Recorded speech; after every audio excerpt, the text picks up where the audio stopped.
بسم اللہ الرحمن الرحیم۔ السلام علیکم ورحمۃ اللہ وبرکاتہ۔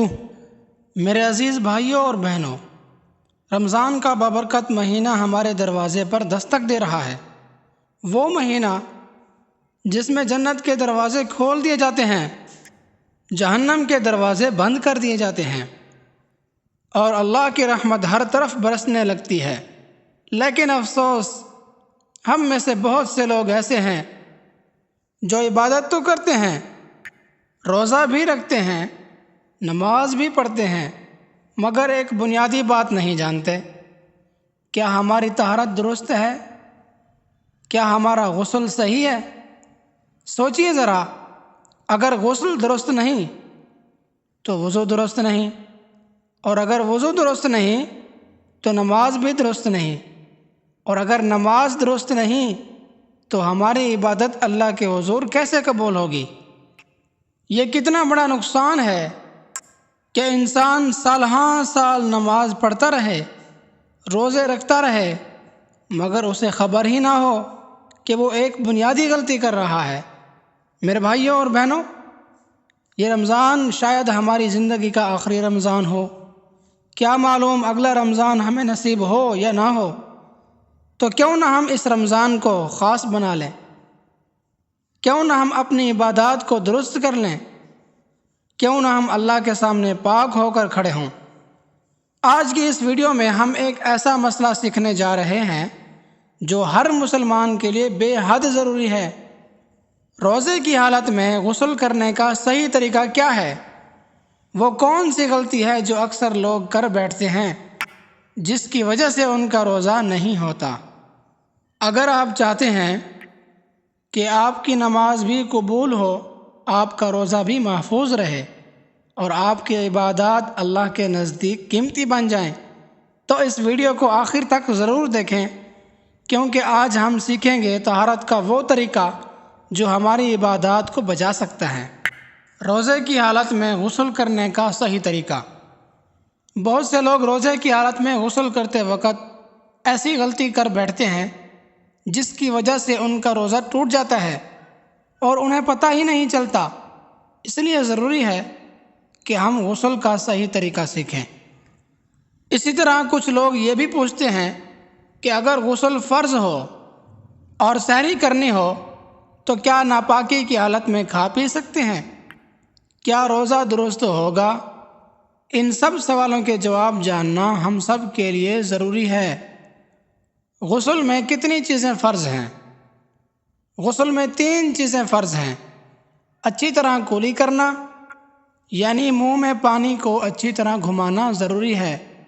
صرف تھوڑا سا پانی منہ میں لے کر نکال دینا کافی نہیں۔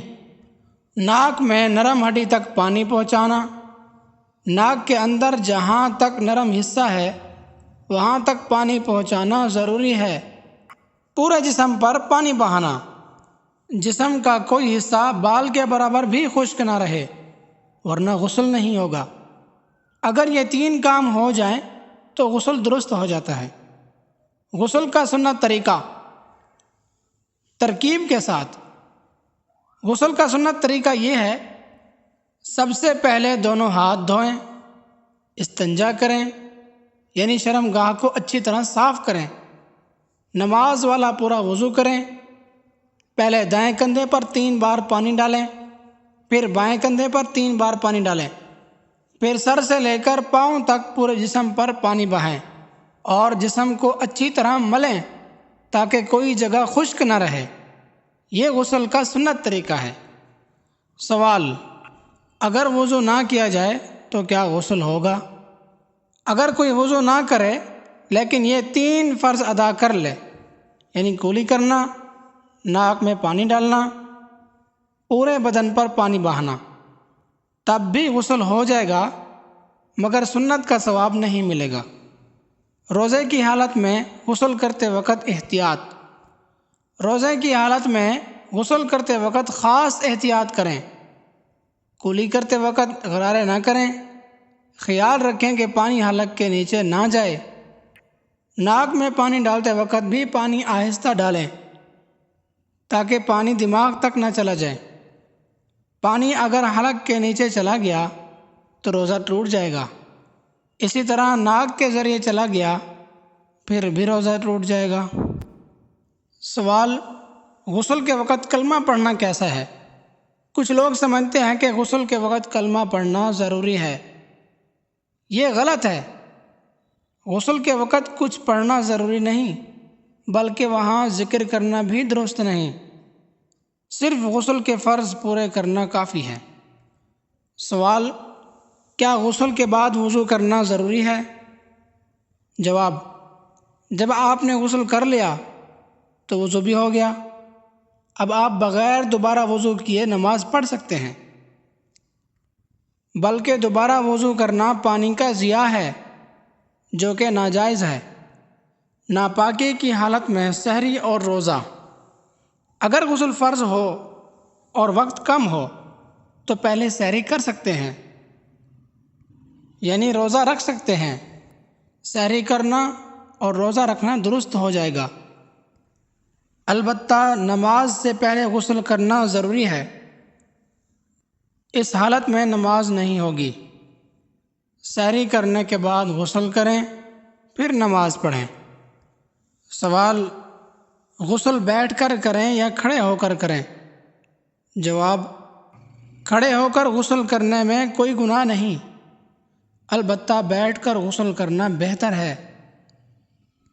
کھڑے ہو کر غسل کرنا غسل کے فرائض میں سے نہیں، یا بیٹھ کر غسل کرنا غسل کے فرائض میں سے نہیں، غسل دونوں حالتوں میں ہو جاتا ہے۔ یاد رکھیں، غسل کے فرائض مکمل کرنا ضروری ہے، وہ چاہے کھڑے ہو کر ہوں یا بیٹھ کر۔ خواتین کے لیے خاص بات: اگر کسی خاتون نے نیل پالش لگائی ہو تو غسل سے پہلے نیل پالش کا اتارنا بہت ضروری ہے، کیونکہ جب تک نیل پالش نہیں اترے گی پانی ناخن تک نہیں پہنچے گا، جب پانی ناخن تک نہیں پہنچے گا تو غسل بھی نہیں ہوگا، جبکہ غسل کا فرض ہے کہ پانی پورے جسم پر بہایا جائے، یہاں تک کہ ناخن جتنی جگہ بھی خشک نہ رہے۔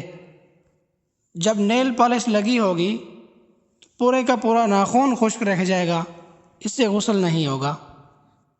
اسی طرح جب خواتین آٹا گوندتی ہیں تو بے احتیاطی کی وجہ سے آٹا ناخنوں میں پھنس جاتا ہے اور وہ خشک ہو جاتا ہے، غسل کرتے وقت پانی وہاں پر بھی نہیں پہنچتا تو اس سے غسل درست نہیں ہوگا، لہذا اس سے احتیاط بھی ضروری ہے۔ ہمیں دین کے مسائل سیکھنے چاہیے، خاص طور پر طہارت، وضو اور غسل کے مسائل۔ یہ رمضان ہمارا آخری رمضان بھی ہو سکتا ہے، اس لیے اس رمضان کو عبادت کے لیے خاص بنائیں۔ اللہ ہمیں صحیح علم حاصل کرنے اور اس پر عمل کرنے کی توفیق عطا فرمائے، آمین۔